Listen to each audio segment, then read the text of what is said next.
योग कर रहे हैं और करा रहे हैं और स्वस्थ हो रहे हैं।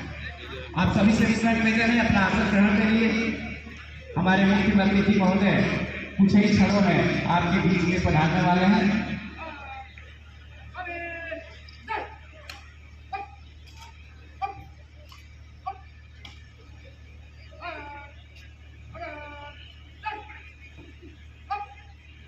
माननीय मुख्य अतिथि महोदय हमारे बीच पधार चुके हैं।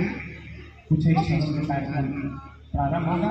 उनके स्वागत के साथ वो सीधे मंच पर आएंगे।